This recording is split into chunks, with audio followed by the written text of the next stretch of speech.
Nakatanggap na ng balita ang babaeng staff sa front desk na patutunayan ng bagong amo ang kanyang pagkakakilanlan gamit ang isang piraso ng jade. Pareho silang na-curious at natatakot sa misteryosong amo na gumastos ng $500 milyon para makabili ng hotel sa isang kapritsyo. Nang makita ang mga lalaki, ang mga babaeng empleyado ay tumitig sa mga mata ni na Jordan at Sean nang may paghanga. Ito lang ang nakikita nilang parte ng mukha nila. Napatingin si Jordan sa isang maliit at cute na receptionist na nakapusod. Naalala niya ang babaeng ito.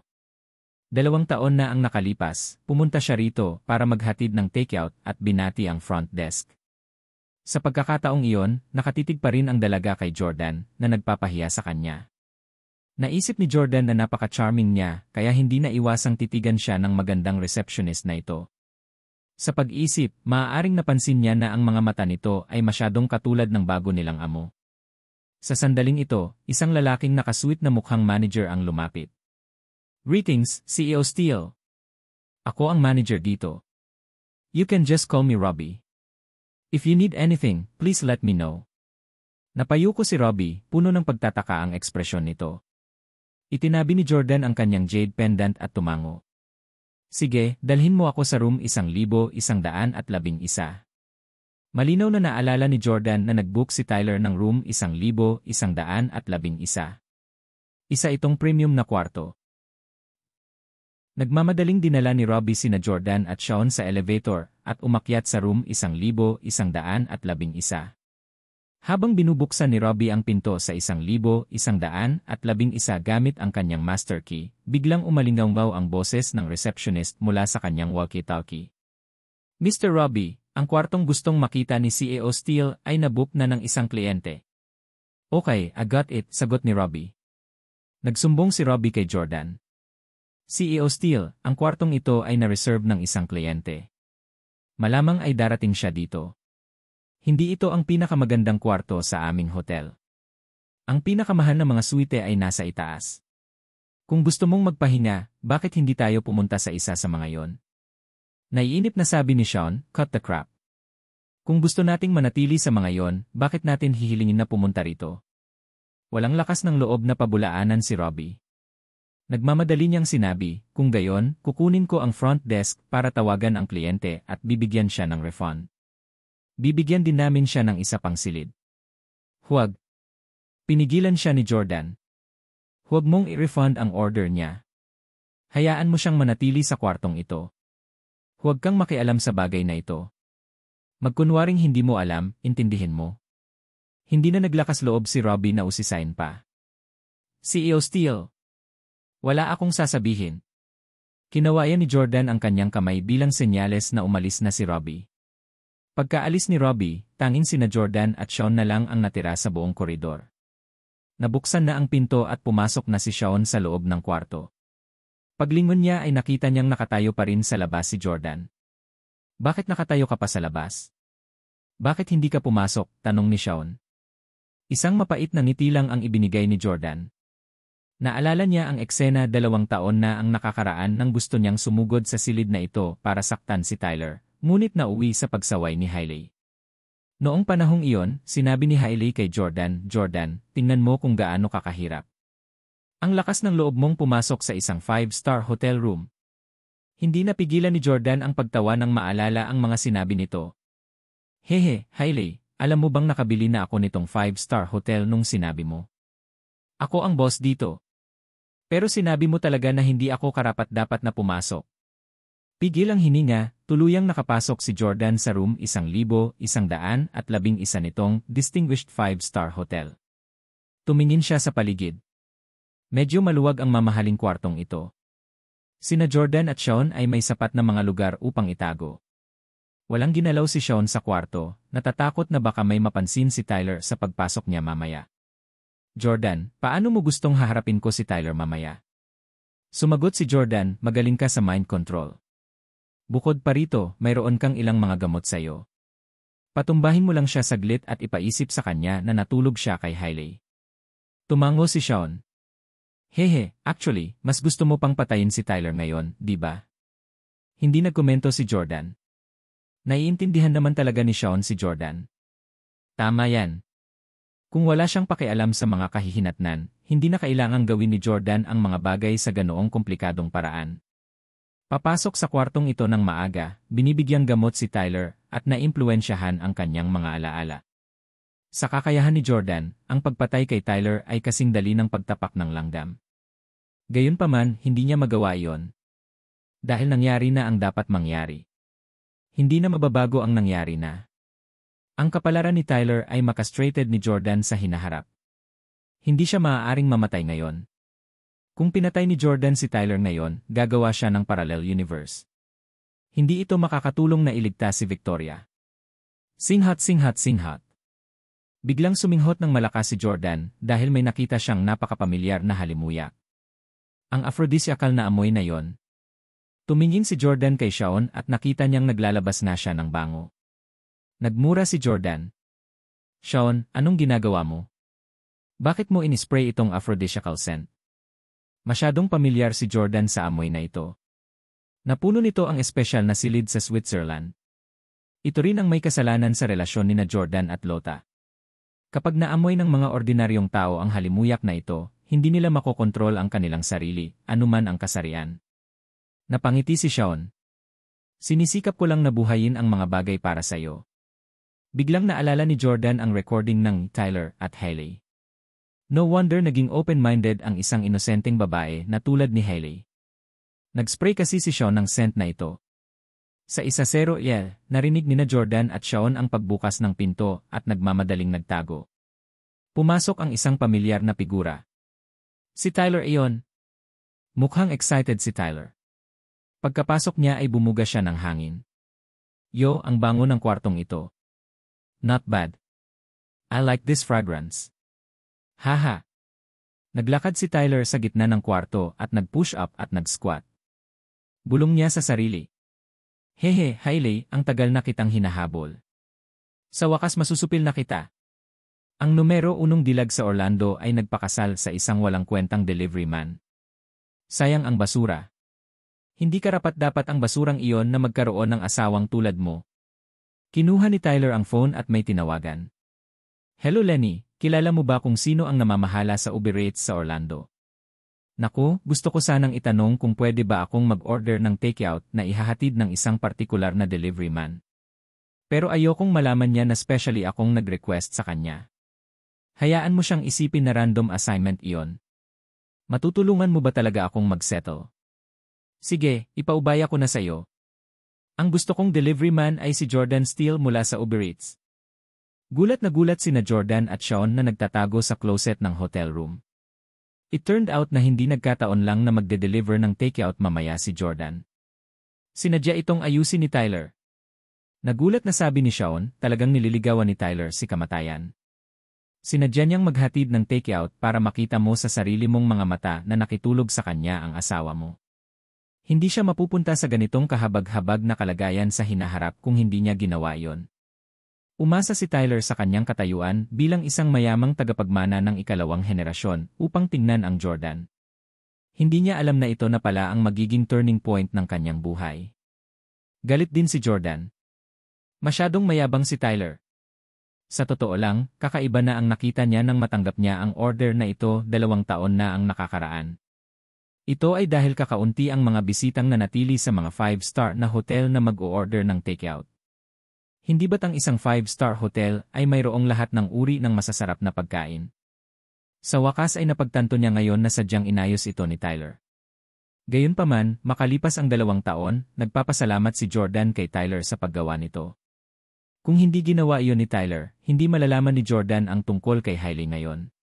Sa gabi, ipagtatapat ni Jordan ang kanyang pagkakakilanlan sa kanya at sasabihin sa kanya na siya ay isang bilyonaryo. Kung ganoon, hindi kaya matutuwa si Hailey na lumipad siya sa langit. Siguradong magiging masunurin siya kay Jordan at magiging mabuting asawa nito simula noon. Hindi sila maghihiwalay ng dalawa.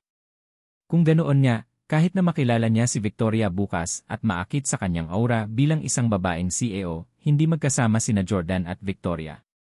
Si Jordan ay isang tapat na tao. Dahil may asawa na siya, hindi na siya makikialam. Kalooban ng langit. Lahat ay kalooban ng langit. Masayang bumuntong hininga si Jordan. Matapos i-end ni Tyler ang tawag, nagbask muna siya sa masamang plano bago biglang nag-isip ng panibagong problema.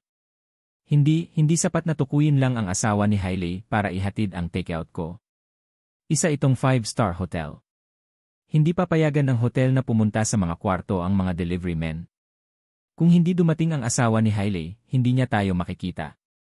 Naglakad si Tyler sa landline sa tabi ng kama at kinuha ang telepono para tawagan ang front desk. Sabi ni Tyler, "Hello, ito ba ang front desk? Customer ako sa room 1111. Mag-o-order ako ng delivery ng pagkain mamaya. Kunin mo ang delivery man na ipadala ito sa kwarto ko, naririnig mo ba ako?" Sinabi ng receptionist, "Sir, hindi ka ba nasisiyahan sa aming pagkain? Kumuha kami ng pinakamahusay na chef sa Orlando."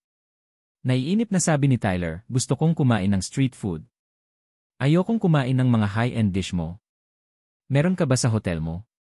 Tumigil ka na sa pagsasalita ng kalokohan. Bago ako umalis, bibigyan kita ng $100 bilang tip." Sabi ng receptionist, "Salamat, sir. Sige, ako na mismo ang magdadala ng takeout sa kwarto mo pagkatapos maihatid." Napakaganda ng serbisyo sa isang 5-star hotel. Ang ilang mga hotel ay magkakaroon pa nga ng mga tauhan na pipindutin ang mga pindutan ng elevator para sa iyo. Mabilis na sinabi ni Tyler, "Hindi, ayokong ihatid mo ito. Gusto kong ihatid ito ng personal ng delivery man." "Kailangan niya itong ihatid ng personal, naririnig mo ba ako?" Sinabi ng receptionist, "Sige, naintindihan ko. Gagawin ko ang itinuro mo." Satisfy, ibinaba ni Tyler ang telepono. "Hehe, Jordan, huwag mo akong sisihin sa pagiging walang awa mo. Pero ang isang kawawang tulad mo ay karapat-dapat na magkaroon ng 1 in a million na kagandahan tulad ni Hailey. Inokupa mo ang isang lugar na hindi ka karapat-dapat, kaya kailangan mong tiisin ang kahihiyan." Sa closet, naikuyom ni Jordan ang kanyang mga kamao.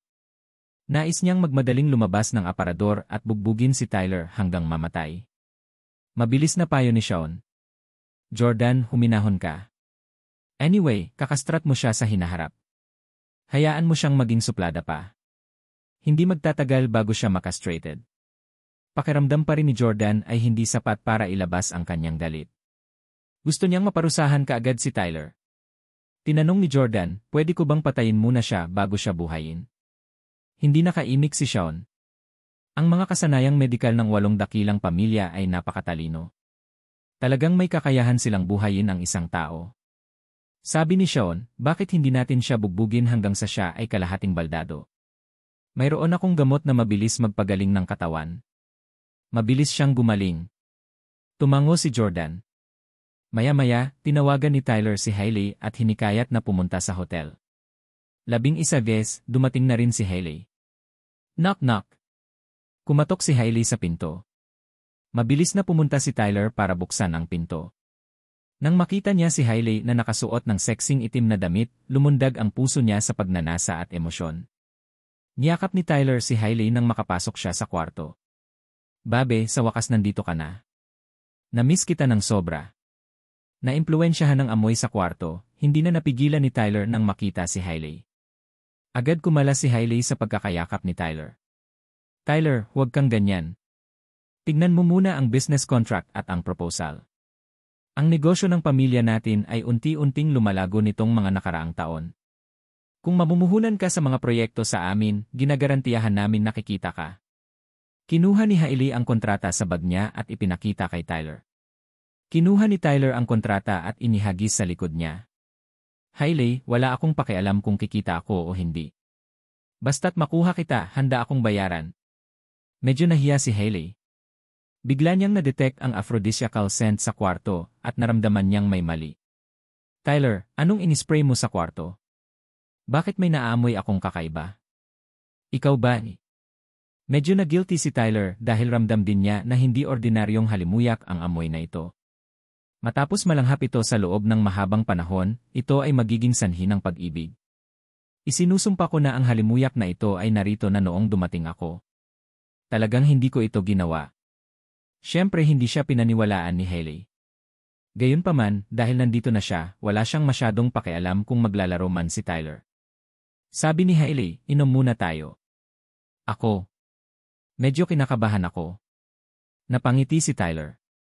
Hahaha sige. Inom ka muna. Bawal magmadali.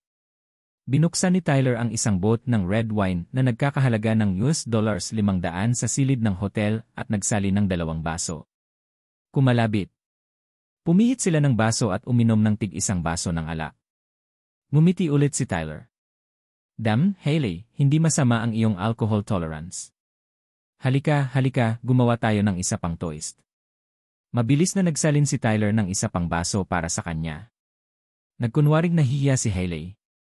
Nakakainis. Are you trying to get me drunk? My alcohol tolerance is very low. Mahihilo ako pagkatapos ng isang inumin lang. Nang marinig ni Hailey na hindi niya mahawakan ng mabuti ang kanyang alak, agad na kinuha ni Tyler ang kanyang wine glass at itinapat sa kanyang mga labi. Halika, kumain ka pa. Ang red wine na ito ay parang soda lang. Hindi ka lasing. Kaya lang, hinikayat ni Tyler si Hailey na uminom ng magkasunod na 3 baso ng red wine.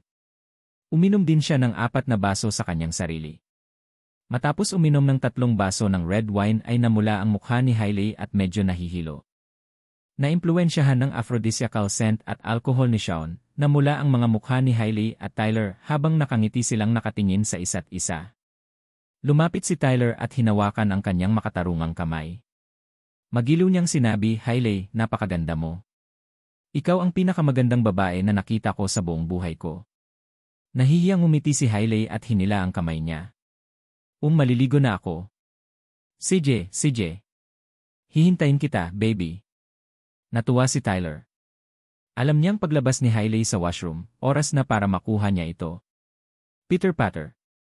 Ang tunog ng tubig ay nagmula sa banyo. Nagpatugtog si Hailey ng musika sa kanyang telepono, nakikinig ng musika habang naliligo siya.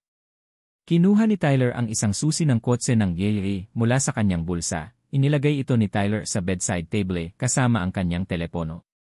Mukha itong susi ng kotse, ngunit isa talaga itong recording pen. Gusto niyang i-record ang buong session mamaya.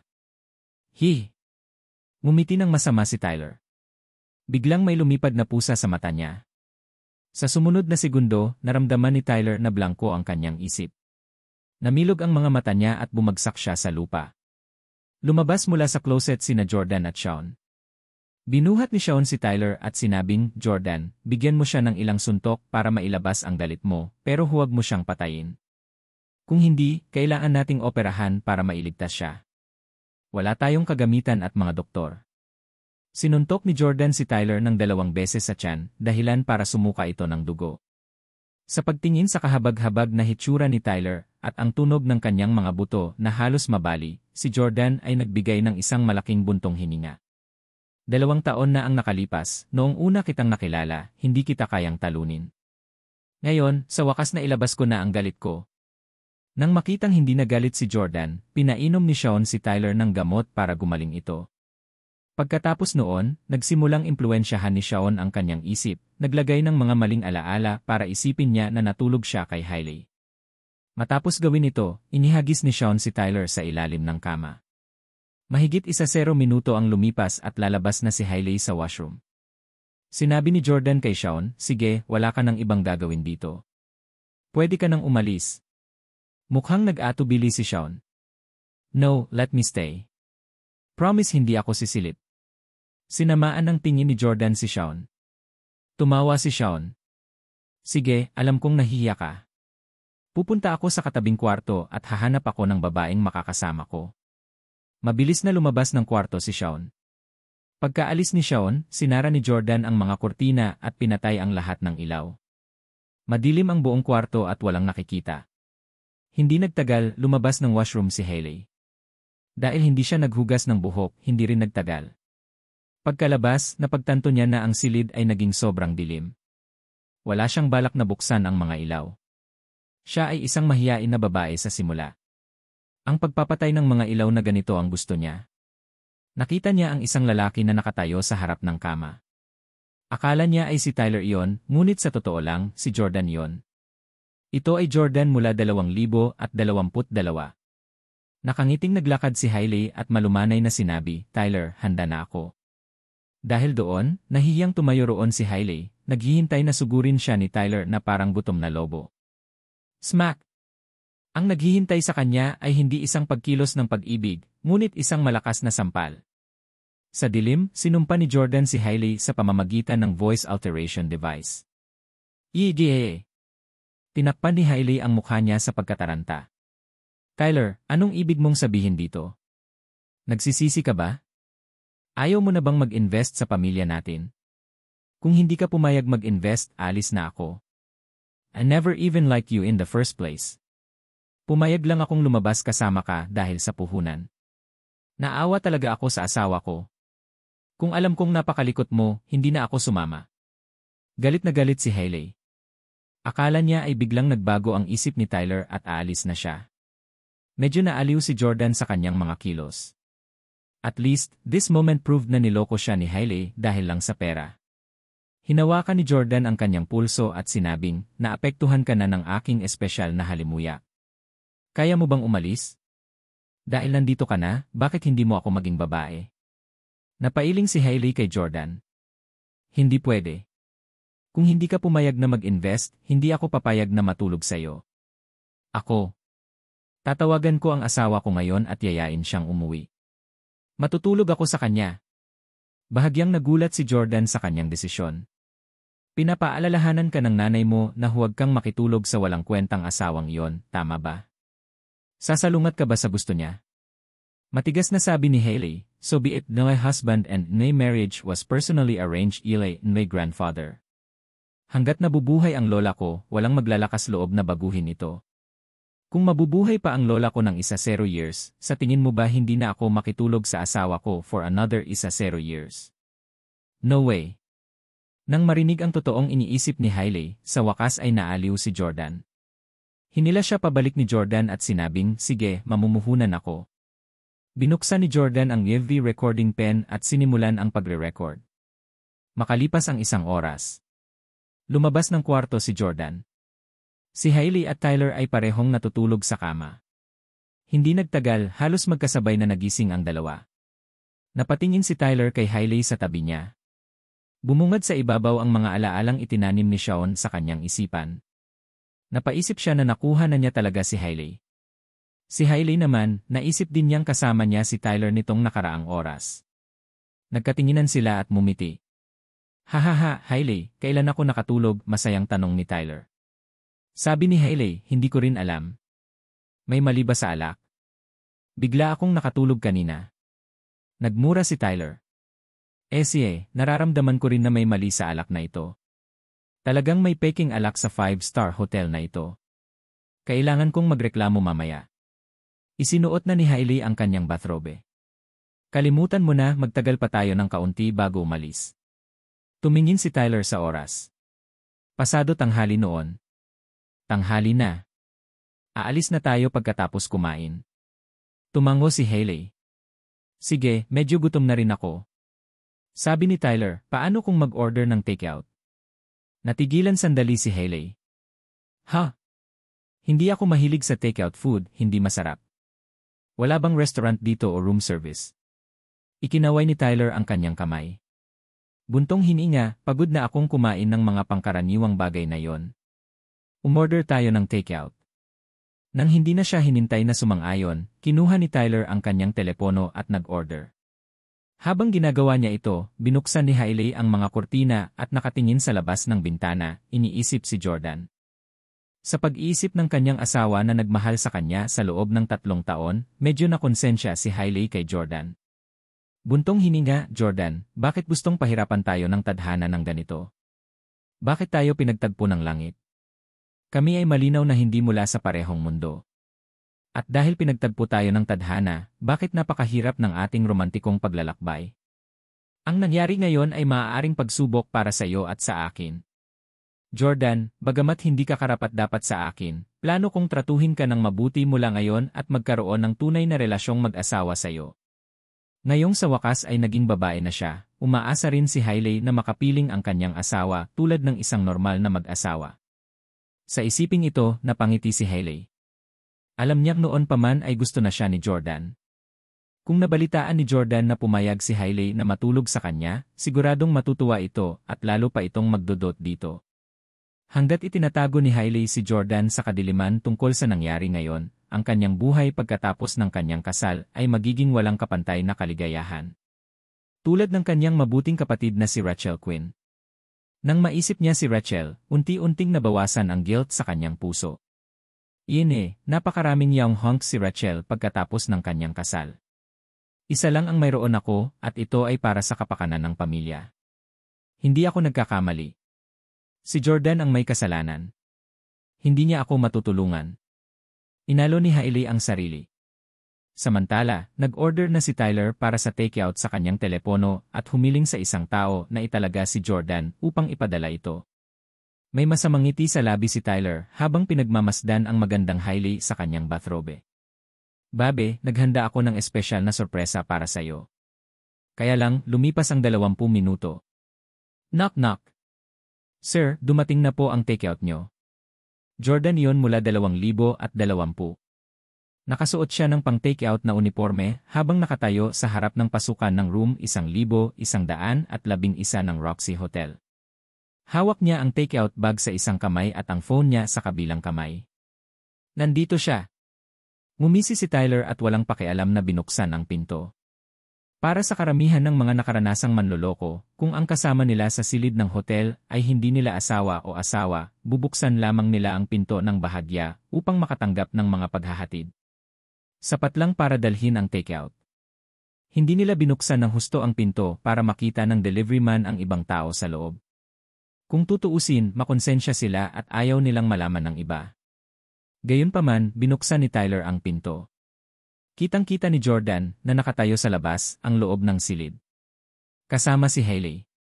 2 taon na ang nakalilipas, labis na nabigla si Jordan sa pagtataksil ni Hailey kaya hindi niya napansin ang maliit na detalyeng ito. Kung random lang talaga umorder si Tyler at malas lang na makasalubong niya si Jordan, hindi niya ito bubuksan ng ganito kalawak. Bang! Ang take-away sa kanang kamay ni Jordan ay agad na nahulog sa lupa. Hailey! Hubby! Ikaw bakit ka nandito? Nagkatinginan sina Jordan at Hailey sa gulat. Si Tyler, ang masamang pasimuno, ay mahinahong mumiti. Hailey, so delivery man pala ang asawa mo. Hehe, kung alam ko lang kanina, room service na lang ang tawag ko kaysa takeout. Ahem. Tumikim si Tyler pagkatapos sabihin yon. Gayunpaman, tulala si Jordan at hindi napansin ang detalyeng ito. Sobrang hindi komportable ang pakiramdam ni Tyler, lalo na ang kanyang tiyan. Siyempre, hindi niya alam na kakabugbog pa lang niya ni Jordan noong 2022 at muntik na siyang mapilayan. Bagamat nakainom na siya ng miracle medicine na ginawa ng isang lihim na pamilya, magtatagal pa rin siya ng ilang oras para tuluyang gumaling. Nakatayo pa rin sa labas ng pinto, pinandilatan ni Jordan mula 2020 si Hailey. Hailey, 3 taon na akong nanirahan sa mga Camden. Naghanda ako ng 3 pagkain sa isang araw para sa iyong pamilya, paglalakad sa mga aso, pinupulot ang kanilang mga dumi, pagpapakain sa mga pusa. I click. Sa sandaling ito, si Jordan mula 2022 na nanonood ng surveillance screen mula sa silid sa tabi ng room 1111 ay biglang pinatay ang screen ng kanyang computer. Umiinom ng kape si Sean at masayang nanonood. Curious niyang tanong, bakit hindi ka na nanonood? Exciting ang plot. I've never seen you so angry before, hahaha. Tumayo si Jordan at sinabing, ano ang dapat panoorin? Alam ko ang lahat ng linya. Bumalik tayo sa residential estate ng New City. Walang magawang tumayo si Sean. Sige, magsiselebrate ako kasama ka pagbalik natin. Nasa kwarto silang dalawa sa tabi ng 1111. Nakabalot mula ulo hanggang paa, mabilis na dumaan ang 2 lalaki sa kaguluhan sa katabing bahay. Hailey, sana hindi mo ito pagsisihan balang araw. Pinagsisisihan ko ang pagkakaroon ng walang kwentang asawang tulad mo. Hindi napigilan ni Sean ang mapangiti nang marinig ang usapan nila. He whispered, Jordan, your ex-wife is a piece of work. She's self-righteous even after being caught cheating. Do you think dapat isama natin si Hailey sa susunod na lakbayin natin ang nakaraan? Kung nakita niya ang eksenang ito, siguradong gugustuhin niyang sakalin ang orihinal niyang sarili. Haha! Simula nang malaman ni Hailey ang tunay na pagkatao ni Jordan ay tuluyan nang nagbago ang ugali nito sa kanya. Hindi nagtagal ay bumalik sina Jordan at Sean sa New City Residential Estate. Espesyal na binuksan ni Sean ang isang boat ng champagne. Nag-clink silang dalawa ng salamin. Kumalabit. Napangiti si Sean. Datey Jordan, congratulations. Isinulat mo muli ang isang malaking kahihiyan sa iyong buhay. Sa hinaharap, wala nang mangungutya sa iyo tungkol kay Hailey. Nag-clink si Jordan ng salamin kay Sean at mas bumuti ang pakiramdam. Ininom niya ang alak sa isang lagok. Dati, kinukutya ni na Park Chan-young, Miyamoto Masaki at maging ng mga G-star tulad ni Jeng Weilun si Jordan. Kinukutya siya sa 3 taon niyang kasal sa kanyang asawa, para lamang maibigay ang kanyang pagkabirhen sa ibang lalaki. Ngayon, dapat malaman ng lahat na ang unang lalaki ni Hailey ay si Jordan talaga. Galing. Ang ngiigiyain na yon, Hailey, ay gustong lokohin ako. Hindi mo ba alam kung sino ako? Isa akong Diyos. Kaya kong maglakbay pabalik sa nakaraan. Pakiramdam ni Jordan ay nakaganti na siya. Katulad noong una niyang nagkaroon ng Elle. Hindi niya mahal ang magkapatid na ito. Gusto lang niyang ilabas ang kalungkutan sa kanyang puso. Pag-abot, sinubukang punuin muli ni Sean ang baso ni Jordan, ngunit itinago ito ni Jordan at hindi gumagalaw ng mahabang panahon. Tanong ni Sean, Jordan, ano ang iniisip mo? Bumalik sa katinuan si Jordan at sinabing, hindi lang ito ang pinagsisisihan ko. Ang gigiyain na si Hailey ay nagpahiya sa akin ng higit sa 1 beses. Dahil mababago ko ang pangyayaring ito, siguradong mababago ko ang susunod. Maraming alam si Sean tungkol kay Jordan. Ibig mong sabihin, Brad? Nang ipanganak ni Hailey ang kambal, isa sa mga bata ay sa iyo at ang isa ay kay Brad. Ito ay tiyak na isang tinik sa iyong puso, tama? Gusto mo bang baguhin din ito? Tumango si Jordan. Hindi ko matanggap ang katotohanang hindi akin ang isa sa mga kambal. Gusto kong maging akin ang 2 batang iyon. Simula nang makita ni Jordan ang kambal ay na-inlove na siya sa mga ito. Hinihiling niya na ang 2 anak ay kanyang laman at dugo. Buti sana kung wala sa kanila ang kanya. Ang katotohanan na ang isa ay habang at ang isa ay hindi talaga nagpahirap kay Jordan na tanggapin. Kaya naman, gusto ni Jordan na maging kanya ang 2 anak na ito. Napansin ito ni Sean na napaka-interesante. Oh, anong balak mong gawin? Paano mo gagawing sayo itong 2 bata? Sabi ni Jordan, napakasimple lang. Suhulan ng mga tao sa Yan'e Test Center para magsinungaling kapag naglabas sila ng Yan'e report. Para naman kina Hailey at Brad, tulad ngayon, makokontrol mo ang isip ni Brad at ipaisip sa kanya na nagtagumpay siya. Napangiti si Sean. Walang problema. Kailan nagkasama sina Brad at Hailey? Sandaling nag-isip si Jordan. Sa tingin ko sa loob ng 2 buwan. Nagulat si Sean. Ano? 2 buwan? Ang aking antidote ay sapat lamang para sa 2 linggo. Nagpaplano ka bang manatili dito ng 2 buwan? Hindi ka hahayaan ni Rong Huang din na manatili dito ng matagal. 2 buwan dito ay katumbas ng 2 buwan sa 2022. Maaaring hindi gaanong matyaga si Rong Huangde na maghintay ng 2 buwan para sa kanila. Mumuso si Jordan. Wala akong pakialam kung ano ang iniisip ng matandang iyon. Hindi ko lang gustong manatili dito ng 2 buwan. Gusto kong manatili ng 2 taon.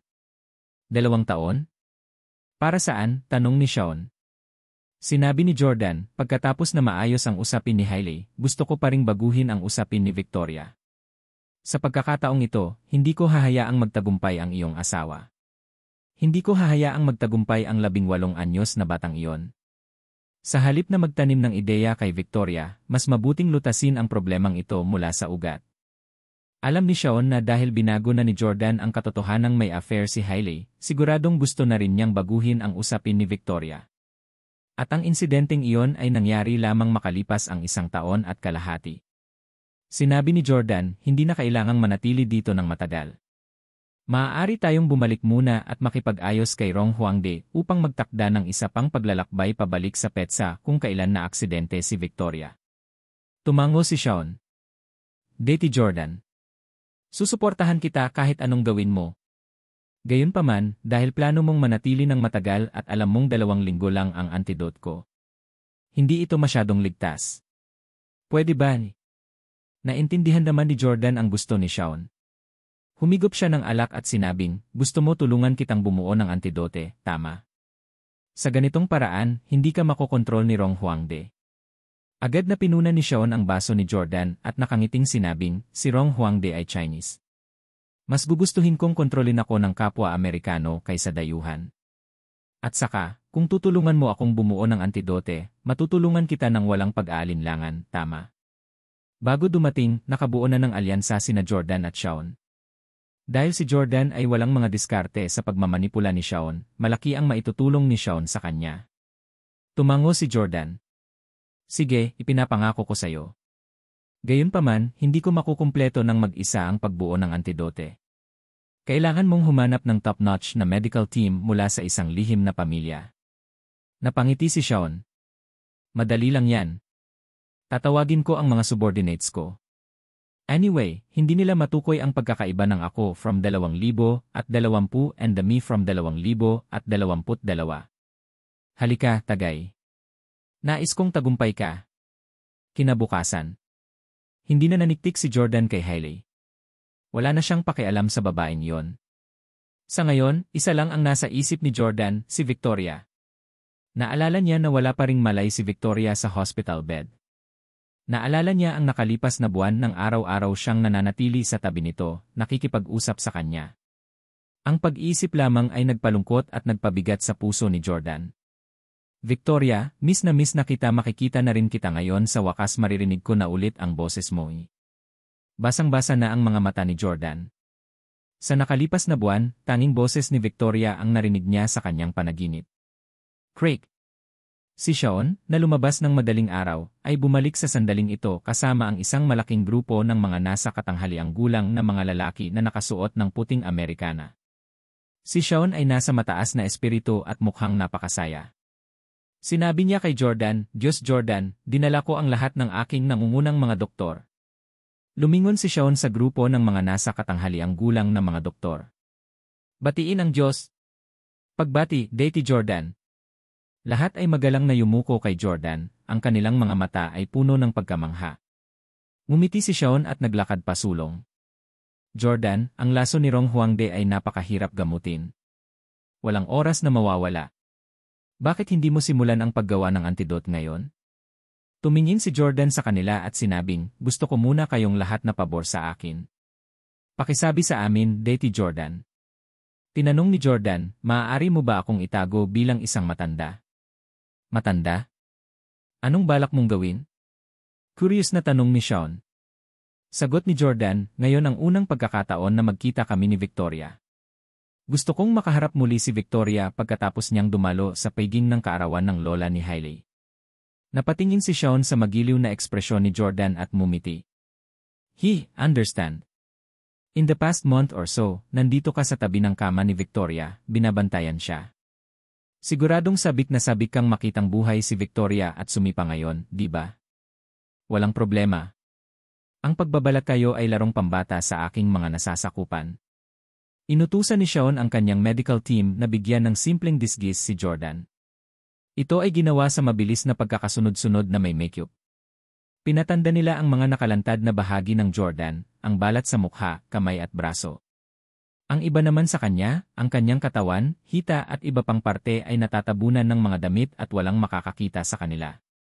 Kahit na ang isang profesional na makeup artist ay maaaring gumawa ng isang kabataan na parang isang matanda, pabayaan ang isang medical na koponan mula sa isa sa 8 mahusay na pamilya. Gamit ang isang espesyal na makeup formula na naimbento ng isang lihim na pamilya, ginawa ng koponan si Jordan na parang isang 70 taong gulang na lalaki. Nakatingin sa sarili sa salamin na may kulubot na mukha at puting buhok, tumango si Jordan bilang kasiyahan. Sa ganitong paraan, hindi ako makikilala ni Victoria kapag nakita niya ako, sabi ni Jordan. Ngunit ang iyong mga mata ay katulad pa rin ng dati. Kung gusto mong maging ganap na sigurado, kailangan mo ng isa pang bagay. Biglang nilagyan ni Sean ng sunglasses si Jordan. Napangiti si Sean sa resulta. Jordan, bakit mukha kang bulag ngayon? Haha. Ngumiti din si Jordan. So what if I'm blind? You can even give me a fortune-telling board and I'll appear in Victoria's life again as a fortune teller. Victoria, I've crossed space and time just to see you. Alauna ng hapon, natapos si Victoria na dumalo sa piging ng kaarawan ng lola ni Hailey at lumabas ng hotel. Sa sandaling ito, maagang umalis sina Jordan mula 2020 at Hailey sa party para pumunta para irehistro ang kanilang diborsyo sa City Clerk Office. Nagmaneho na si Victoria papunta sa venue, ngunit dahil nakainom siya ng kaunting alak, hindi na siya bumalik. Sa halip, tinawagan niya ang kanyang sekretarya, si Ashley, para kumuha ng taxi. Maya-maya pa ay dumating na si Ashley sakay ng nirentahang sasakyan. Nasa kanya pa rin ang imahe ng isang sexing sekretarya. Ang kanyang matulis na suit at itim na salamin ay nagpagulo sa imahinasyon ng mga lalaki. Sa pag-arkila ng kotse, sinubukan ng staff na makipag-chat kay Ashley, umaasang makakadate siya. Ngunit ang babaeng ito, na kinahihiligan ng maraming ordinaryong lalaki, ay agad na namutla kumpara kay Victoria. Nang magkatabi sina Ashley at Victoria, walang lalaking magbibigay ng pangalawang sulyap kay Ashley. Kung tutuusin, ang aura at hitsura ni Victoria ay lubos na nakahihigit kay Ashley. Dumating si Ashley at umalis kasama si Victoria. Habang nagmamaneho sila, tinanong ni Ashley, "Miss Clark, bakit parang namumutla ka? Nagalit ka ba ng mga Camden?" Umupo si Victoria sa front passenger seat at sinabing, "Kailangan ng mga Camden ang tulong ko. Paano sila maglalakas loob na guluhin ako?" Iyon ang binatang iyon, ang live-in na manugang ng Camden. Curious na tanong ni Ashley, "Ha? Isang live-in in-law ang naglakas loob na saktan ka? Ano ang ginawa niya sa'yo?" Sabi ni Victoria, talagang kawili-wili ang araw na ito. Nagsanib puwersa ang mga Camden para sirain ang buhay ng binatang iyon. Hindi na ako nakatiis. Naramdaman ko na ang batang iyon ay medyo may personalidad at medyo maganda, kaya tinulungan ko siya at ginawa siyang aking personal na bodyguard. Personal na bodyguard? Medyo nagulat si Ashley. "Miss Clark, nabasa mo ba ang ilang online na nobela tungkol sa mga personal na bodyguard? At saka, ang piging na yon ay pinangunahan ng mga Camden. Gayunpaman, hindi ka nag-atubiling masaktan sila, lahat para sa isang estranghero. Nagustuhan mo ba ang binatang iyon?" Humalakhak si Victoria ngunit hindi nito pinabulaanan. Type talaga ni Victoria si Jordan, at least in terms of looks. What happened after that? Dapat magpasalamat sa iyo ang live-in in-law na yan, di ba? Total freeloader lang naman siya, Ashley said. Umiling si Victoria. Hindi, tinanggihan niya ako at hinila niya ang tenga ko. Naalala ni Victoria ang matapang na hakbang ni Jordan at nakaramdam siya ng matinding galit. Maraming taon na ang nakalipas mula nang mahawakan siya ng isang lalaki. Hindi niya alam kung ano ang makakabuti sa kanya. Ang pagiging personal bodyguard ni Miss Clark ay isang bagay na gustong gawin ng maraming tao. Laking gulat ni Ashley. Nag-cross arms si Victoria sa frustration. Nakakainis talaga si Jordan. Siya ang unang lalaking tumanggi sa akin simula nang dumating ako sa Orlando. Sa unang pagkakataong nagkita sina Victoria at Jordan, si Jordan ay binubuli ng mga Camden at ng iba pang mga bisita. Bilang isang estranghero, hindi isang madaling bagay para kay Victoria na labanan ang mga host at tulungan si Jordan. Nang maglaon, sinabi niyang gusto niyang i-boycott si Jordan, ngunit hindi niya talaga sinasadya. Nagalit lang siya sa pagtanggi sa kanya. Sa katunayan, umaasa siyang darating si Jordan na hahanapin siya muli isang araw, na darating ito at magmakaawa sa kanya. Tilly! Oof! Habang iniisip ni Victoria ang lahat ng iyon, biglang nagpreno ng malakas si Ashley. Sa sobrang gulat ni Victoria ay napatumba siya at napasigaw. Isang matandang lalaki ang biglang sumulpot nang dumaan sila sa isang intersection. Agad na inapakan ni Ashley ang preno. Agad na bumagsak ang matanda sa lupa. Naku! Miss Clark, may natamaan ba ako? Patay na ba ang matandang ito? Ano ang dapat kong gawin? Sa sobrang takot ni Ashley ay umiyak siya.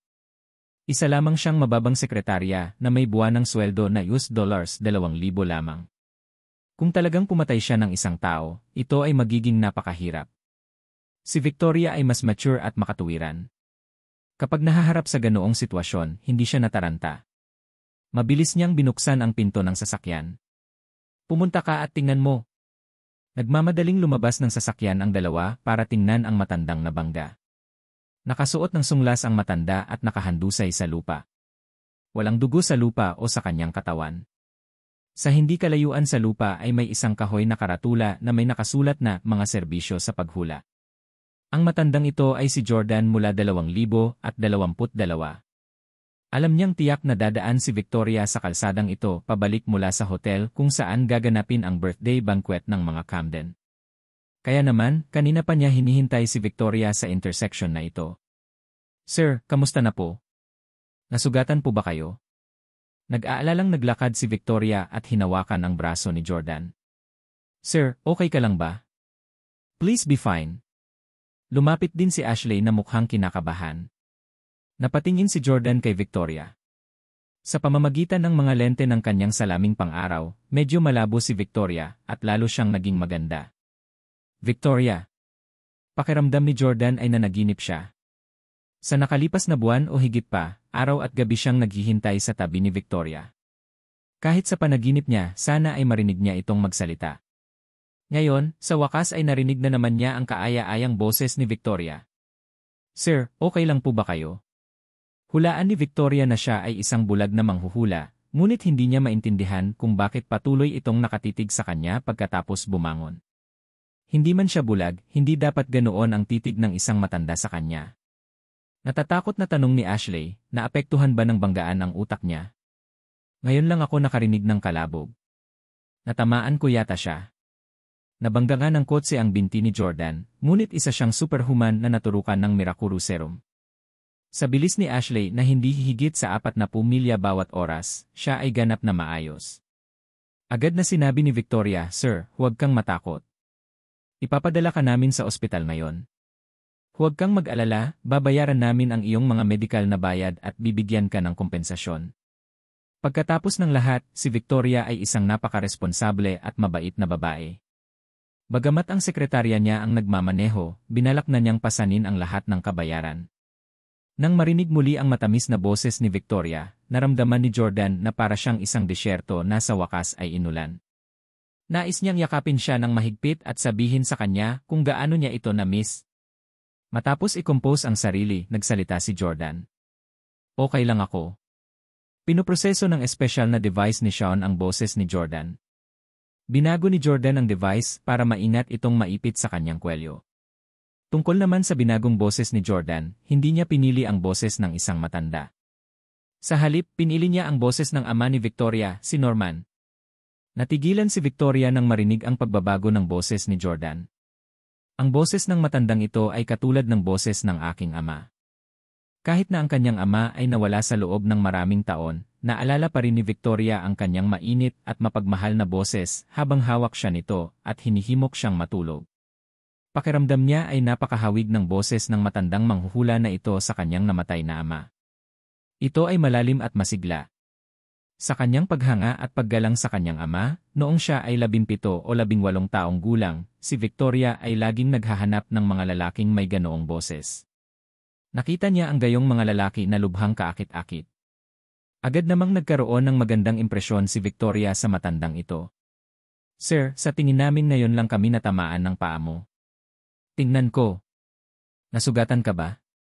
Gustong iangat ni Victoria ang laylayan ng pantalon ni Jordan para tingnan ang binti nito, ngunit agad niya itong pinigilan. Matanda na ang balat ni Jordan sa mga nakalantad na bahagi ng kanyang katawan, ngunit hindi niya nalagyan ng pampaganda ang kanyang mga binti. Kung nakita ni Victoria ang binti ni Jordan, masasabi niyang tiyak na hindi iyon binti ng isang 70 anyos na lalaki. Ito ay malinaw na isang binata. Nagmamadaling sinabi ni Jordan, I'm fine, I'm fine. Thank you for your concern. Ngayon lang ako umiwas at hindi natamaan. Agad namang gumaan ang loob ni Ashley. Talaga? Ayos ka lang ba talaga? Ang galing. Sinamaan ng tingin ni Victoria si Ashley. Ano ba ang maganda dyan? Muntik ka nang makabangga ng tao. Sinabi mo pa na kukuha ka ng $1,000 sa pitaka ko para mabayaran ang mister na ito. Ayon din ang stoplight ng sasakyan. Kung hindi, baka mapunta tayo sa likuran. Ay! Mabilis na binuksan ni Ashley ang mga headlight at pagkatapos ay nakuha ang $1,000 mula sa pitaka ni Victoria. Inilagay ni Ashley ang pera sa kamay ni Jordan. Sir, pasensya na po talaga. Hindi po kasi ako nag-iingat kanina sa pagmamaneho. Hindi ko po akalain na bigla kayong susulpot. Please accept this money. Kasabay nito, nakita ni Ashley na nakasuot ng salaming pang-araw si Jordan at may walking stick sa lupa. Sabi niya, Lolo, nakikita mo ba? Ito ay $1,000 na cash. Kailangan mong panatilihin itong mabuti. Umiling si Jordan. Hindi ko tatanggapin ang pera mo. Sinabi ni Victoria, Sir, mangyaring tanggapin ang pera. Kung hindi mo gagawin, makokonsensya kami. Si Victoria ay ngayon ang Deputy President ng isang nakalistang kumpanya. Ang kanyang mga personal na bagay ay makakaapekto sa kumpanya. Ayaw niya ng anumang iskandalo dahil dito. Mas mabuti kung mareresolba niya ito ng pera. Ngunit sinabi ni Jordan, tatanggapin ko lang ang pera sa ilalim ng isang kondisyon. Anong ibig mong sabihin? Naguguluhang tumingin sina Victoria at Ashley kay Jordan. Nagkunwari si Jordan na may hinahanap sa sahig. Nasaan ang aking tanda? Masyadong alerto si Ashley this time. Agad niyang kinuha ang sign na e-fortune telling services. Hinawakan ni Jordan ang karatula at inalis ito ng alikabok. Tumatanggap lang ako ng pera para sa pagbabasa ng kapalaran ng isang tao. At kung nagawa kong basahin ng tumpak ang kapalaran ng tao. Kung gusto mong tanggapin ko ang iyong pera, kailangan mong hayaan akong basahin ang iyong kapalaran. Nadama ni Victoria na ang matandang ito ay medyo kakaiba, ngunit nais niyang bayaran siya para sa bagay na ito upang maiwasan ang anumang posibleng problema. Sinabi niya kay Ashley, Ashley, hindi ako naniniwala sa mga ganyang bagay. Basahin ng mister na ito ang kapalaran mo. Okay. Hindi rin naniwala si Ashley. Anong panahon ngayon? Sino ang maniniwala sa isang manghuhula sa tabi ng kalsada? At isang bulag doon. Tiningnan ni Ashley ang bulag na pagbabalakayo ni Jordan at hindi masyadong inisip ang kanyang kakayahan. Sir, hindi mo nakikita. Paano mo babasahin ang kapalaran ko? Ngumiti si Jordan. Ibigay mo sa akin ang iyong kamay. Inabot ni Ashley ang kamay niya at hinawakan ito ni Jordan, marahan itong hinaplos. Napatulala si Ashley. Bumulong siya kay Victoria, ni hindi niya makita ng malinaw ang mga linya sa kamay ko. Paano niya masasabi ang kapalaran ko sa pamamagitan lang ng paghawak sa kamay ko? Sinamaan ni Victoria ng tingin si Ashley, na nagpapahiwatig na pagpapatawa na lang niya ang lalaki. Hindi siya naniniwala sa kakayahan ng matanda sa panghuhula. Hindi nagtagal ay ibinaba ni Jordan ang kamay ni Ashley at sinabing, ikaw ang nag-iisang anak na babae sa pamilya. Hindi, ikaw ang nag-iisang anak sa iyong pamilya, tama ba? Dahil si Jordan ay naging presidente ng Ace Corporation sa loob ng mahabang panahon, natural na alam niya ang kaunti tungkol sa sitwasyon ng pamilya ni Ashley.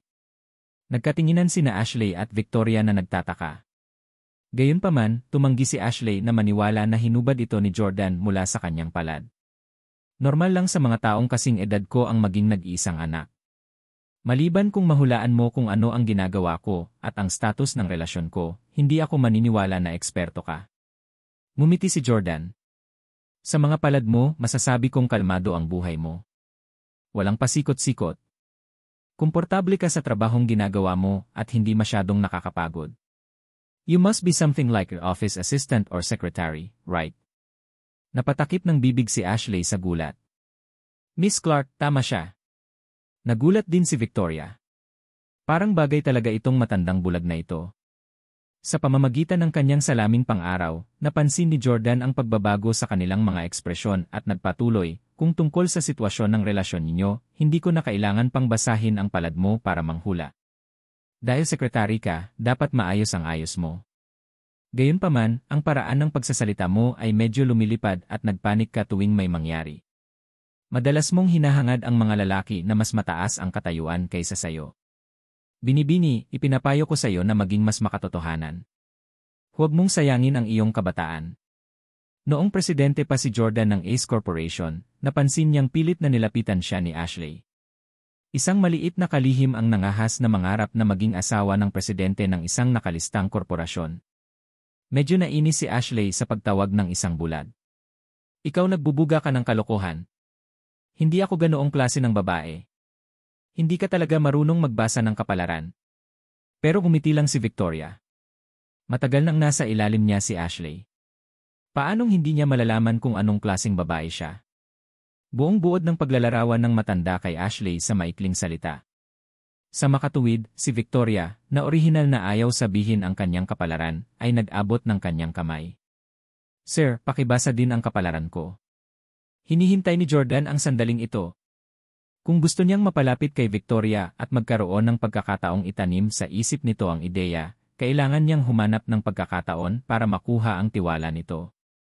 Hawak-hawak ang kamay ni Victoria, sinabi ni Jordan, napakalakas ng career line mo. Ibig sabihin, ang iyong kakayahan sa trabaho at kayamanan ay higit pa sa mga ordinaryong tao. Gayunpaman, hindi masyadong maganda ang relationship line mo. Dapat nasa 30 ka na pero hindi ka pa rin kasal. Nagulat si Victoria at Ashley. Masyadong tumpak ang matandang ito. Mas naniwala si Victoria sa kakayahan ng matanda ngayon. Ano pa? Umiling si Jordan at bumuntong hininga. Buntong hininga, kaawa-awang bata. Nakaramdam ako ng buhol sa harap ng iyong hibla ng buhay. Ibig sabihin, nasa murang edad ka na ng kasawian. Kung hindi ako nagkakamali, matagal nang wala ang iyong mga magulang. Natigilan si Victoria.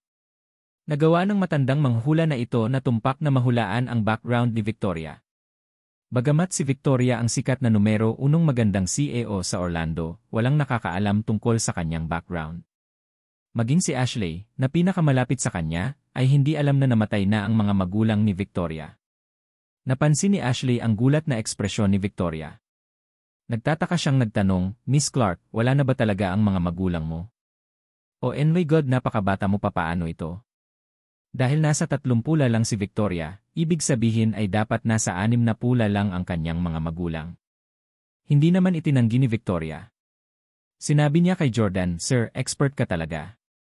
Tama, maaga pa kaming iniwan ng mga magulang ko. Kami? Tignan ko may nakababatang kapatid ka, di ba? Nagpatuloy si Jordan sa pagpapanggap bilang isang side chick. Mas humanga ngayon si Victoria. Sir, kahanga-hanga ka. Mayroon akong nakababatang kapatid na babae. Say, mahal ako ng aking mga magulang, ngunit namatay sila kaagad pagkatapos ipanganak ang aking kapatid na babae. Hindi siya nakasama ng maraming oras sa aking mga magulang. Sa puntong ito, nagdilim ang ekspresyon ni Victoria. Pinalaki ni Victoria si Emily. Si Emily ay hindi kailanman nagkaroon ng pagkakataon na mahalin ng kanyang mga magulang tulad ng ibang mga babae. Sa pag-isip kay Emily, hindi maiwasan ni Jordan na isipin si Lota. Magkatulad ang kanilang mga sitwasyon. Napagtanto niya na ang ganitong uri ng batang babae, na kulang sa pagmamahal ng kanyang mga magulang, ay napaka-inosente. Si Lota ay isang inosente at hangal na babae. Si Emily ay mas pilyo, ngunit siya rin ay napaka-inosente. Hindi makayanan ni Jordan ang pag-aalalang ekspresyon ni Victoria. Sumakit ang puso niya para sa kanya. Sa nakalipas na buwan o higit pa, sapat na si Jordan na makita si Victoria na nakahiga sa kama ng ospital. Umaasa siyang magiging masaya siya. Upang mapasaya si Victoria, handa siyang labanan ang buong mundo. Mabilis na sinabi ni Jordan, hindi mo kailangang maging masyadong malungkot. Baka may pagkakataon sa hinaharap. Isang pagkakataon? Naramdaman ni Victoria ang ilang implicit na kahulugan sa likod ng mga salita ni Jordan. Sir, what do you mean Eli, chance? Do you mean may chance na mabuhay ang mga magulang ko? Nanay ko, nakita kong iniwan niya kami. Pero hindi ko personal na nasaksihan ang ginawa ng tatay ko, maaaring ang tatay ko Ayaw pang sabihin ni Jordan sa kanya ang tungkol kay Norman sa mga sandaling ito. Ayon sa timeline, kailangang kumbinsihin ni Victoria na patay na si Norman sa puntong ito, kung hindi siya nalinlang ni Russell para magpakasal. Muling inaabot, sinabi ni Jordan, ang mga lihim ng langit ay hindi mabubunyad. Ngunit si Victoria ay sabik na malaman ang sikreto. Simula nang biglang pumanaw ang kanyang ama, ang kanyang buhay ay nagbago ng husto. Kung hindi namatay ang kanyang ama, siya ay magiging isang maligaya, mayaman at magandang babae sa Houston. Hindi na niya kailangang magsumikap, mag-isa na pumunta sa Orlando para harapin ang matatalinong malalaking boss na ito at tiisin ang masalimuot na mundo ng negosyo. Masasabi ni Victoria na eksperto talaga ang matandang nasa harapan niya. Narinig niya mula sa kanyang ama at kay Russell na talagang may mga matandang eksperto sa mundong ito. Pagkatapos ng lahat, ang mundo ng panghuhula ay malawak at malalim. Hindi lahat ng manghuhula ay sinungaling at manloloko. Kaya naman, tinulungan ni Victoria si Jordan na tumayo at sinabing, "Sir, libre ka ba? Gusto kitang imbitahan sa aking lugar." Ito talaga ang gusto ni Jordan. Tumango siya. CJ. Hinatid silang dalawa ni Ashley sa villa ni Victoria bago umalis. Pagbalik sa bahay ni Victoria sa Orlando, napuno ng emosyon si Jordan. Naalala niya na noong unang pagpunta niya rito, kumain siya ng hotpot kasama sina Victoria at Corey.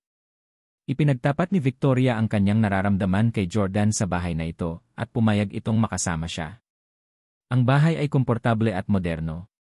Pagdating sa sala, nakita ni Jordan ang $60,000 Sony C-Sham-Yili. Naalala pa niya na noong una siyang dumating, sabay silang nanood ng The Great Gatsby. Pagkadating sa bahay, nagpalit si Victoria ng tsinelas at nagtimpla ng tsaa para kay Jordan. "Sir, uminom po kayo ng tsaa." Inilagay ni Victoria ang tasa sa kamay ni Jordan, natatakot na hindi niya ito makita. "Okay." Uminom si Jordan ng kanyang tsaa at tumingin sa magandang Victoria habang nakaupo ito sa tapat niya. Si Victoria ay nakasuot ng pulang maiksing palda at napakaganda. Kahit na matagal na siyang kasal ni Victoria, naakit pa rin si Jordan sa kanya. Habang umiinom ng tsaa ang dalawa, biglang nagtanong si Victoria, "Sir, sinabi mo lang na may pagkakataon sa bagay ng mga magulang ko. Anong ibig mong sabihin? May divine ka ba? Can you tell me?" Umiling pa rin si Jordan at sumagot, "Hindi mabubunyag ang mga sikreto ng langit. Anak, matagal ka nang iniwan ng mga magulang mo, dapat kang umasa. Ang pinakamahalaga ngayon ay ang iyong personal na buhay. Gusto pa kitang makausap tungkol sa iyong mga relasyon." Nag-cross-leg si Victoria at kinuha ang isang kahon ng sigarilyo. Kumuha siya ng sigarilyo ng isang babae at itinapat sa bibig niya. "Wala akong karelasyon. May career lang ako." Akmang kukuha siya ng lighter at magsisindi ng sigarilyo, biglang huminto si Victoria. "Naku, pasensya na. Hindi dapat ako naninigarilyo sa harap mo." May paninindigan si Victoria. Napakataas ng kanyang katayuan sa Orlando at palagi siyang napapaligiran ng kanyang mga nasasakupan. Kahit na nakikipagkita sa iba pang nangungunang pamamahala, ang mataas na katayuan ni Victoria ay nagbigay daan sa kanya na manatiling tiwala sa sarili at dominante. Maaari siyang manigarilyo kung gusto niya at gawin ang anumang gusto niya. Hindi niya kailangang pakialaman ang sinuman. Gayunpaman, nag-aalala si Victoria na baka hindi magustuhan ng matandang manghuhula na ito ang amoy ng usok, kaya huminto siya at inilagay ang lighter sa mesa. Sa gulat niya, kinuha ni Jordan ang lighter. Dahan-dahan niyang inabot ang lighter patungo sa manipis na sigarilyo sa bibig ni Victoria. I click. Sinindihan ni Jordan ang lighter. Sandaling natigilan si Victoria. Sa wakas ay bumuga siya ng sigarilyo para sindihan ito. "Wala akong pakialam." Ibinaba ni Jordan ang lighter at mumiti. Hindi na niya kailangang magsindi ng sigarilyo para kay Victoria. Sa totoo lang, ayaw niyang manigarilyo ito maliban kung umiinom ito. Matapos makasama si Jordan, bihirang manigarilyo si Victoria. Ngunit pinili ni Jordan na sindihan ang sigarilyong ito para kay Victoria dahil tumanggi siyang gawin ito noong 2020. Ngayon lang, sa birthday banquet ng Camden, binigyan ni Victoria ng pagkakataon si Jordan. Sinadya niyang lumapit sa kanya at hiniling na magsindi ng sigarilyo para sa kanya. Gayunpaman, tinanggihan siya ng mapagmataas at mayabang na si Jordan. Kaya sa pagkakataong ito, nagsindi siya ng sigarilyo para makabawi. "Salamat." Nagpasalamat si Victoria kay Jordan. Hindi na siya nagulat na kinuha ni Jordan ang lighter at sinindihan ang sigarilyo para sa kanya. Nakipag-interact siya sa ilang bulag noon. Ang kanilang pandinig ay higit pa sa karaniwang tao. Maaari silang magsagawa ng maraming pang-araw-araw na gawain sa pamamagitan ng pag-asa sa kanilang iba pang mga pandama. Pagkatapos ng paghinto, nagtanong si Jordan, "Kailan? Kailan ka huling umibig?" Alam ni Jordan ang lahat tungkol sa buhay pag-ibig ni Victoria. Isa lang ang lalaki niya, si Russell, bago si Jordan.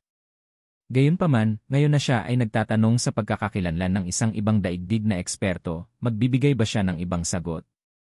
Si Victoria ay hindi isang babaeng magaling magsinungaling, at ang sagot niya ay hindi binigo ni Jordan. Huminga siya ng sigarilyo at mumiti. "Kung sinabi kong hindi pa ako umibig noon, maniniwala ka ba?" Hinaplos ni Jordan ang kanyang peking balbas ng may pag-isip. Sabi ni Victoria, I'm already 30 years old this year, but I don't think I've ever been in a proper relationship in my life. Inaamin ko na nagkaroon ako ng lalaki noong 20 years old ako. 3 taon ko siyang nakasama at iniwan siya sa edad na 23. Sa loob ng 7 buong taon, hindi man lang ako nakipag-holding hands sa kahit sinong opposite sex. Alam ni Jordan na ang lalaking tinutukoy ni Victoria ay si Russell. Noong unang ipagtapat ni Victoria ang kanyang nararamdaman kay Jordan, nasabi na niya rito ang lahat. Sa huli, si Victoria ay isang prangka at direktang babae. Hindi siya mahilig magtago ng mga bagay-bagay. Mas mabuting linawin ang mga bagay-bagay bago sila magkasama. This way was much better than waiting for Jordan to find only after they got together and end up break up dahil hindi niya matanggap. Matalino din si Victoria. Alam niya na walang lihim na mananatiling nakatago magpakailanman. Bukod dito, si Russell ay isang malaking pagbaril. Mas maganda na sa simula pa lang ay nilinaw na niya ang mga bagay-bagay para kung mag-isip si Jordan, hindi sila dapat magsimula ng isang relasyon. Ito ay mas mabuti kaysa malaman lamang pagkatapos na sila ay tunay na umibig.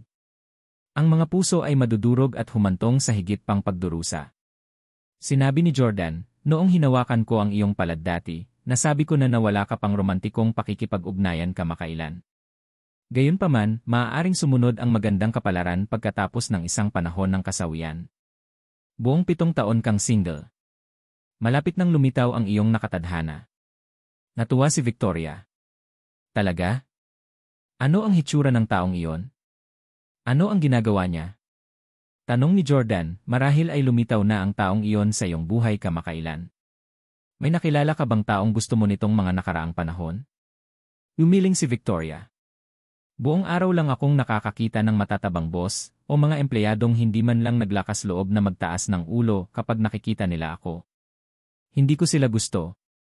Ngayon lang ako nakakilala ng isang binata sa isang birthday banquet. Gusto ko siya. Tuwang-tuwa si Jordan. Alam niyang si Victoria ang kausap niya. Hehe, hindi ko akalain na may in love at first sight si Victoria sa akin. Sa totoo lang, hindi na in love at first sight si Jordan kay Victoria. Marahil ay dahil sa sobrang apektado pa rin siya sa panloloko ni Hailey noong mga oras na yon. Noong una silang magkita, ang akala niya lang ay maganda si Victoria. Mabilis na sinabi ni Jordan, sabihin sa akin ang iyong petsa at oras ng kapanganakan. Sabi ni Victoria sa kanya. Nagpanggap si Jordan na nag-divine at masayang sinabi, sa taong ito, makakamit mo ang pag-ibig na matagal mo nang inaasam-asam. At saka, magsisimula ang swerte mo sa pag-ibigan ngayon. Ang binatilyong binanggit mo ay malamang na ang lalaking makakasama mo habang buhay. Ibinuka ni Victoria ang kanyang bibig. Ha? Totoo ba yon? Pero tinanggihan ako ng binata ngayon. Isa pa, lahat ng malalaking business boss sa Orlando ay na-blacklist siya.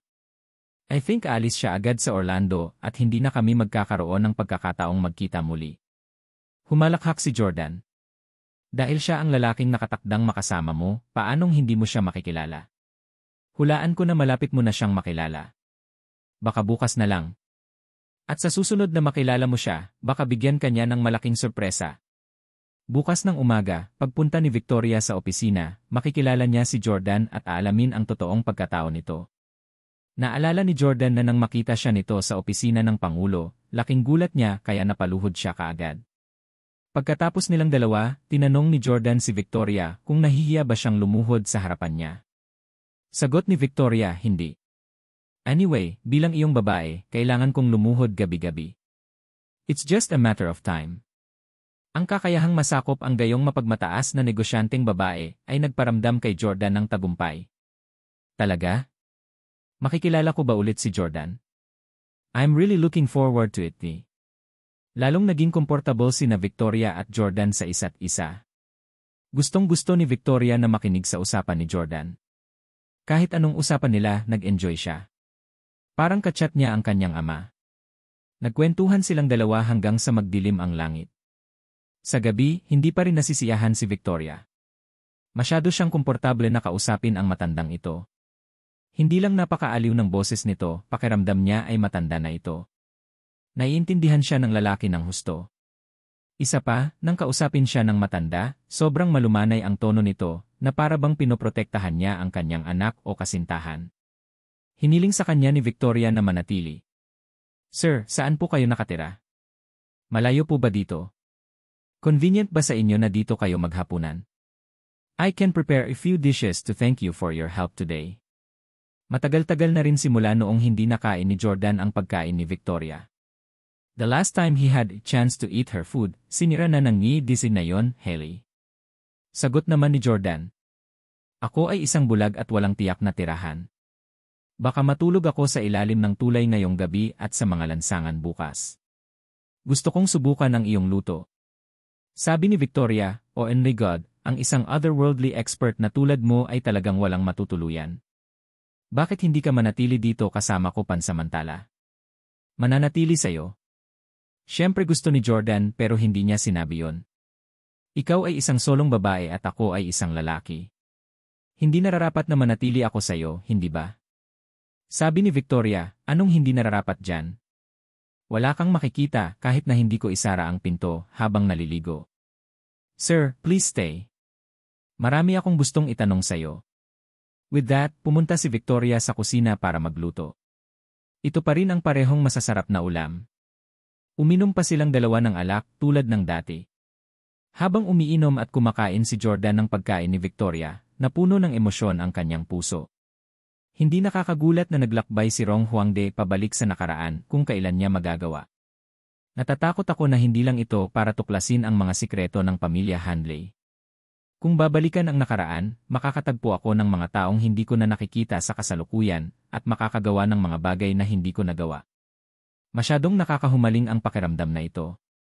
Hindi sinasadya, medyo nalasing si Victoria. Pulang-pula ang kanyang mukha habang hinahaplos ang kanyang noo gamit ang kanyang makatarungang kamay at mumiti. Sir, ang ganda talaga ng alcohol tolerance mo. Medyo lasing na ako eh. Napatingin si Jordan sa mga bote ng red wine sa harap niya at napagtanto niyang marami na pala silang nainom. Ang pagpaparaya ni Jordan sa alkohol ay palaging mabuti. Kasabay ng katotohanan na siya ay na-injected ng Mirakuru serum, ang pag-inom ng red wine sa kanya ay parang inuming tubig. Ang pagpapaubaya ni Victoria sa alkohol ay itinuturing na mabuti sa mga kababaihan. Pero hindi na niya kinaya. Nako, lasing na rin ako. Sobrang saya ko ngayon, medyo naparami ang nainom ko. Gabi na. May pasok ka pa bukas ng umaga. Bakit hindi ka magpahinga ng maaga, sabi ni Jordan. Okay. Matutulog ako pagkatapos mag-shower. Bakit hindi ka mag-shower muna? Magalang na alok ni Victoria. Ginagampanan pa rin ni Jordan ang kanyang karakter. Sinabi ni Jordan, alam mo na ako ay bulag. Kung walang sinumang tumulong sa akin, hindi ako makakapaghilamos ng mag-isa. Yuhi! Si Victoria ay hindi anak ni Jordan o kamag-anak sa kanya sa anumang paraan. Bagamat labis ang paghanga at paggalang nito sa kanya, imposibleng maligo siya nito. Siyempre, hindi naman talaga sinasadya ni Jordan ang sinabi niya. Gusto lang niyang maghanap ng dahilan para hindi mag-shower dahil may makeup siya sa mukha at braso. Kung siya ay maghugas, siya ay magiging isang binata sa edad na 20. At kamukha niya ang Jordan na nakita ni Victoria noong araw. Hindi ba siya matatakot hanggang mamatay noon? Walang ibang sinabi si Victoria. Naligo na siya at bumalik sa kwarto niya para magpahinga. Nakatulog si Victoria, ngunit hindi makatulog si Jordan kahit anong mangyari. Beep! Humiga si Jordan sa kama. Habang naghahampas-hampas siya, nakatanggap siya ng mensahe mula kay Sean. Nagtanong si Sean, Dati Jordan, ano ang mali? Bakit hindi ka pa bumabalik? Nag-type si Jordan ng tugon, natutulog ako sa lugar ni Victoria ngayong gabi. Sabi ni Sean, hindi ka ba masyadong mabilis na umuunlad? Ito ang unang pagkakataon na nakilala mo siya at nagkukunwari bilang isang matandang manghuhula, ngunit natulog ka na sa kanya. Hindi basta-basta babae si Victoria. Don't tell me na reveal mo na ang identity mo. Tumugon si Jordan, huwag magbulalas ng katarantaduhan. Natutulog kami sa magkahiwalay na kwarto. Nagkaayos kami at akala niya ay bulag ako, kaya pinatulog niya ako. Sabi ni Sean, dahil hindi ka patulog, bumalik ka kaagad. Ang aking medikal na koponan ay naghihintay para sa iyo upang tulungan akong bumuo ng panlunas. Sabik na sabik si Sean na makuha ang antidote. Hindi siya pinansin ni Jordan, pupunta si Victoria sa opisina bukas ng umaga. Babalik ako sa umaga.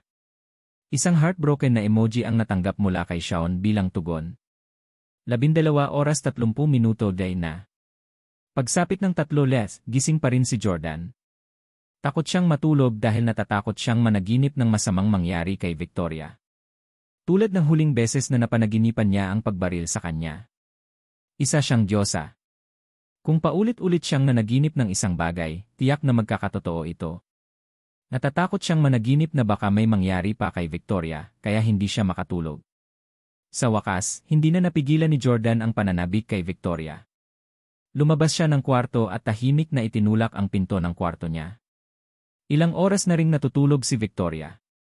Naniniwala si Jordan na mahimbing na natutulog si Victoria dahil sa sobrang pag-inom nito, kaya't naglakad ito. Hindi naman ganap na madilim ang kwarto ni Victoria. May ilang asul na liwanag sa sulok ng kanyang silid. Napakahina ng liwanag na ito, isang ilaw sa atmosfera na hindi nakakaapekto sa pagtulog. Sa tulong ng malabong bughaw na liwanag na ito, nakita ni Jordan ang natutulog na profile ni Victoria. Naaalala kung paano niya pinanood ang kanyang nakahiga sa kama sa nakalipas na buwan, ang kanyang emosyon ay lumundad. Pumunta si Jordan sa kama at hinawakan ang kamay niya. Victoria, sa wakas makikita na rin kita. Namiss kita ng sobra eh. Habang nagsasalita siya, hindi napigilan ni Jordan na maluha ang mga mata. Sa pagtingin sa magandang side profile ni Victoria, mahinang sinabi ni Jordan, "Baby, I love you." With that, hindi na napigilan ni Jordan na halikan si Victoria. Mahal na mahal ni Jordan si Victoria. Hindi niya magawang halikan siya kapag gising siya. At mayong tulog na siya, hindi na napigilan ni Jordan. Siyempre, hinalikan lang niya ito ng marahan at hindi naglakas loob na gumawa ng anumang malalaking galaw sa takot na magising siya. Pagkaraan ng 1 minuto, atubiling lumabas si Jordan sa kwarto ni Victoria at bumalik sa kanyang kama. Matapos halikan si Victoria ay tuluyang kumalma ang magulong puso ni Jordan at hindi nagtagal ay nakatulog ito. Ngunit sa hindi inaasahan, sa kwarto ni Victoria. Pagkaalis ni Jordan at hindi na niya narinig, biglang umupo si Victoria. Hindi siya natutulog. Sa sandaling itulak ni Jordan ang pinto, gising na si Victoria. Palaging mainat si Victoria. Talagang marami siyang nainom ngayong araw. Gayunpaman, 7 taon na siyang nasa mundo ng negosyo ng Orlando at matagal nang natutunan kung paano kumilos sa isang sitwasyon sa pag-inom. Bagamat hinahangaan ni Victoria si Jordan, hindi niya ito lubos na pinagkatiwalaan. Kung tutuusin, masyadong nagkataon na matumba ang isang taong bihirang eksperto sa paghula. Lalo na't naramdaman ni Victoria na masyadong katulad ni Jordan ang kanyang namatay na ama. Kaya naman, hindi siya nakatulog ng mahimbing. Nagising na siya nang itulak ni Jordan ang pinto. Gayunpaman, nagpatuloy siya sa pagpapanggap na tulog. Humihilik pa siya ng mahina kaya naisip ni Jordan na tulog na siya. Gustong malaman ni Victoria kung bakit pumasok si Jordan sa kanyang silid ng gabing-gabi na. Kung si Jordan ay nagbabalak na samantalahin siya at halayin habang siya ay natutulog, tiyak na lalabanan at bugbugin ni Victoria ang matandang ito. Gayunpaman, ang mga salita ni Jordan ay nagulat kay Victoria. Paano niya nalaman na Victoria ang pangalan ko? Bagamat buong hapon silang nag-chat, hindi pa sinabi ni Victoria sa kanya ang kanyang pangalan. Tinawag lang siya ni Ashley na Miss Clark noong hapon. Paano nalaman ng kabilang partido ang tungkol sa kanyang pangalan? Kahit gaano pa siya kagaling manghula, imposibleng ma-divine niya ang tunay niyang pangalan, di ba? Naisip niya ang ibinulong ni Jordan, sa wakas ay nakita na rin kita. Namiss kita ng sobra, baby. Mahal kita. Biglang tumulo ang luha ni Victoria. Tatay. Si Daddy ba? Ikaw ba si Daddy? Bumalik na ba si Daddy para bisitahin ako? Kahit papaano, napagkamalan ni Victoria na si Jordan ang kanyang ama. Kung tutuusin, hindi niya nakita sa sarili niyang mga mata ang pagkamatay ng kanyang ama. Marahil ay hindi pa patay ang kanyang ama. Matagal-tagal na rin noong huli silang nagkita. Ganap na makatwiran para sa kanyang ama na magsabi ng mga salitang tulad ng I miss you at baby. Ang mahirap lang ipaliwanag ay ang halik ni Jordan. Ito ay isang halik sa labi. Sa pangkalahatan, ito ay isang halik sa pagitan ng magkasintahan. Ngunit para sa ilang mga pamilyang European at maging sa mga Amerikano, hindi ito pangkaraniwan. Gaya nga ng kasabihan, ang mga anak na babae ay mga manliligaw ng kanilang ama sa kanilang mga nakaraang buhay. Maraming mga kaso ng paghalik ng mga ama sa kanilang mga anak na babae sa mga labi, sa isang wagas na pagpapakita ng pagmamahal ng ama. Halimbawa, si Beckham at ang kanyang anak na babae. Sa kaso ni Victoria, si Norman ay labis na nagmamahal sa kanya noong siya ay bata pa at kung minsan ay hinahalikan din siya sa labi. Daddy, dapat ay daddy iyon boses ni daddy. Hinding-hindi ko ito makakalimutan. Malabo ang mga mata ni Victoria. Ngunit bakit siya nagpanggap na isang matandang manghuhula? Bakit hindi niya ako kinilala? Ngayon, maraming nag-uusap sina Jordan at Victoria, lalo na tungkol sa buhay pag-ibig ni Victoria. Inirerekomenda pa ni Jordan na pumunta si Victoria sa kabisera para hanapin ang isang Dr. Gale na magsagawa ng minor procedure para itanim sa isip niya ang ideya ng pagtanda kasama ang kanyang mahal sa buhay. Naghinala pa si Victoria na kinuha ni Dr. Gale ang matandang ito para kumuha ng mga potensyal na pasyente para sa kanya. Dapat may dahilan si Daddy. Dahil ayaw akong kilalanin ni Daddy ngayon, wala na akong sasabihin pa. Daddy, miss na rin kita. Mahal na mahal kita. Napagkamalan talaga ni Victoria na si Jordan, na nakabalak kayo bilang manghuhula, ay ang kanyang ama na si Norman. Ito ay hindi nakakagulat. Gamit ang voice alteration device, ang boses ni Jordan ay katulad ng kay Norman. Kasabay ng mga nakakalokong salita ni Jordan kanina, sino pa sa mundo ang magtatrato kay Victoria na parang isang kayamanan? Si Norman lang. Tungkol naman kay Russell, alam na alam ni Victoria na bilang pinakamayamang tao sa Houston, hinding-hindi niya gagawin ang ganoong bagay. Si Victoria ay isang matalinong babae. Napagtanto niya na ang kanyang ama ay may mga dahilan kaya tumanggi itong kilalanin siya. Sa makatuwid, hindi siya tumakbo sa kanyang silid upang ilantad siya. Naghintay siya ng 1-0 buong taon. Wala siyang pakialam na maghintay pa ng kaunti. Luha ng kaligayahan sa kanyang mga mata, nahiga si Victoria sa kama at tuluyang nakatulog. Sing sing sing sing sing sing. Umaga noon. Nakatulog pa lang si Victoria nang mag-ring ang phone niya. Inaantok na sinagot ni Victoria ang tawag. Sino ito? Boses ni Tyler ang nanggaling sa kabilang linya. Miss Clark, ito si Tyler Collins. Nagtoist ako sa iyo sa birthday banquet ni old Mrs. Camden kahapon. Tumango si Victoria. Kilala niya ang ama ni Tyler at ilang beses na siyang nakainom nito. Mr. Collins, bakit ang aga mo tumawag? Tanong ni Victoria. Nag-aalalang sabi ni Tyler, Miss Clark, natatandaan mo pa ba ang live-in na manugang ng mga Camden na si Jordan Steele? Kahapon, nakipagsanib-puwersa kami sa mga Camden para masiguradong hindi na siya makakaligtas sa lungsod na ito. Ang batang ito ay tumakbo sa iyong gusali kaninang madaling araw. Gusto yata niyang maghiganti sa iyo. Nagulat si Victoria at nagising siya. Jordan? Ang binata na nakilala niya kahapon, yung na love at first sight siya. Naalala ni Victoria ang sinabi ng kanyang tatay kahapon at namangha siya. Oh and my God, di ba programmer si Daddy? Nag-aral ba siya ng fortune telling for the past 0 years? Paano siya magiging tumpak? Kahapon, sinabi ni Daddy na magkikita kami ulit ni Jordan. Totoong nagkakatotoo ito. Natuwa si Victoria. Ngumiti siya at sumagot, huwag kang mag-alala. Nakalock ang gusali at may mga security guard. Hindi siya makakaakyat. Nag-aalalang sabi ni Tyler, may access card ang batang iyon at maaaring nakapasok na siya sa gusali. Baka nagtatago siya ngayon sa opisina mo. Kung papasok ka sa trabaho, malalagay sa panganib ang buhay mo. Ano? Paano niya nakuha ang access card ng kumpanya natin? Napaupo si Victoria sa gulat. Nalaglag ang kumot na nakatakip sa kanyang katawan, inilantad ang kanyang makatarungang mga balikat.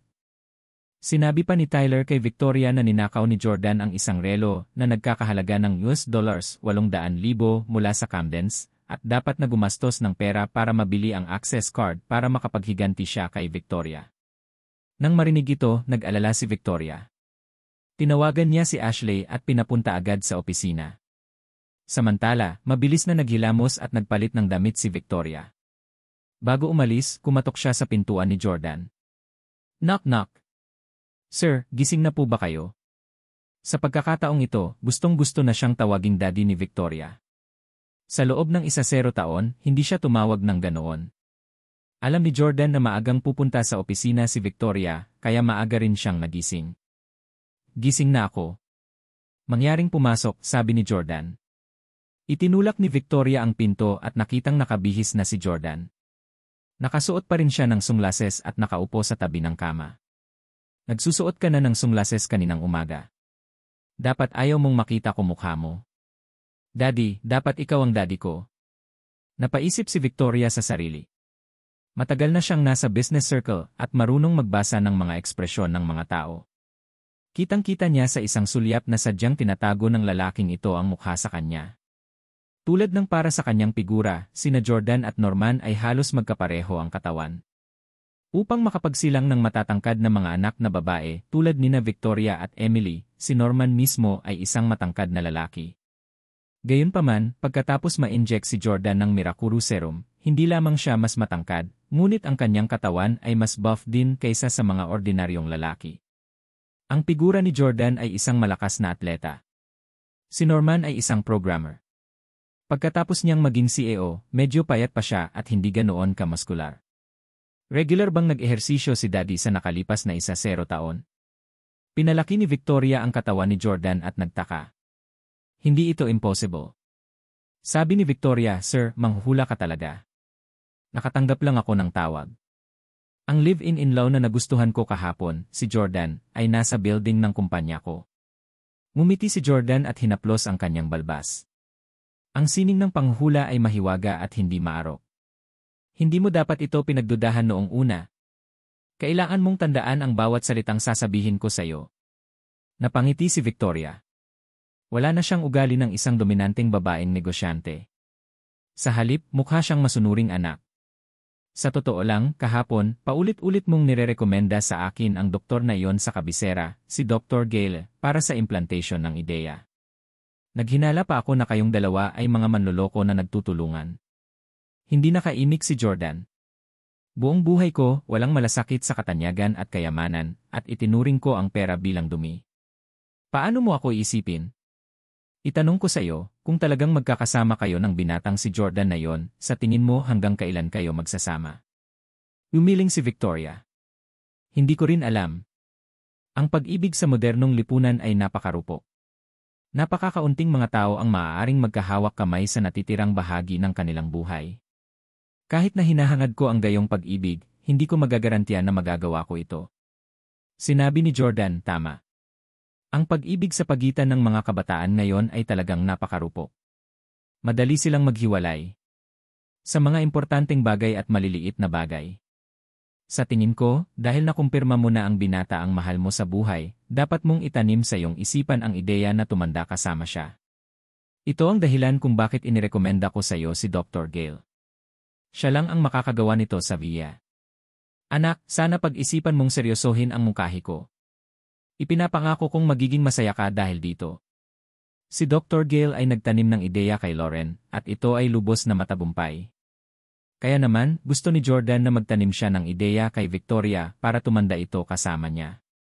Kapag ito ay matagumpay na naitanim, anuman ang mangyari, kasama na ang nangyari kay Victoria at sa 18 anyos na batang iyon, hindi na siya magpupursige sa paghahanap ng kamatayan at magigising. Sabi ni Victoria, Sir, I'm afraid I'll disappoint you. Jordan is not here to seek refuge with me. Nabalitaan ko na binili niya ang access card ng kumpanya namin at kasalukuyang nag-aabang sa building ng kumpanya namin.